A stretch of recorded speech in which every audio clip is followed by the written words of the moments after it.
তুই মেয়ের সাথে জেনা করতে গিয়ে নেতাগিরি করিস, তাও একটা বিবাহিতা মেয়ে যার স্বামী বিদেশ থাকে, যে মাত্র 18 বছর বয়স, একটা বাচ্চা আছে ছোট, তার ঘরটা ভেঙে দিস তুই নেতাগিরি করে। এদেশে আইন নাই রে, এদেশে আইন নাই। তুই লম্পট প্রবাসীর বউকে নিয়ে ভেগে যাচ্ছিস, আবার বলতেছিস বিয়ে করছিস। এ জাহেল, তুই জানিস রে, মেয়েদের একটা বিবাহ ভাঙার পরে ইদ্যত পালন করতে হয়। স্বামী মারা যাক, অথবা স্বামী তালাক দেখ, অথবা সে নিজে স্বামীকে তালাক দেখ, তারপরে সঙ্গে সঙ্গে মেয়ে বিয়ে করতে পারে না, তার ইদ্যত আছে, ইদ্যত। তুই কি করলি?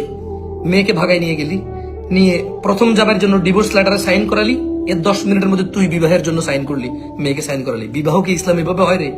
এই জালেম, কুমারী মেয়ের বিবাহ তার বাবা দিতে হয়, মেয়ে পালাই গেলে হয় না। পুরো পৃথিবীর সব মানুষকে সাক্ষী রেখে তুই কোনো কুমারী মেয়েকে বিয়ে করলে তার বিয়ে হবে না, মেয়ের বাবা অভিভাবক থাকতে হবে বিয়েতে। আর তুই কারো বউ নিয়ে ভাগে যায় বিয়ে করবি কেমনে? কি অন্যায়তে এই মেয়ে তার স্বামীকে তালাক দেবে? ধর মেয়ে তার স্বামীকে খোলা তালাক দিল, তুই তারপরে সঙ্গে সঙ্গে কেমনে বিয়ে করবি? তোকে তো ইদ্যত পালন পর্যন্ত অপেক্ষা করতে হবে রে। ইদ্যত পালন পর্যন্ত অপেক্ষা না করলে তুই বিয়ে করলে, এটা তো বিয়ে হয় নাই তোর।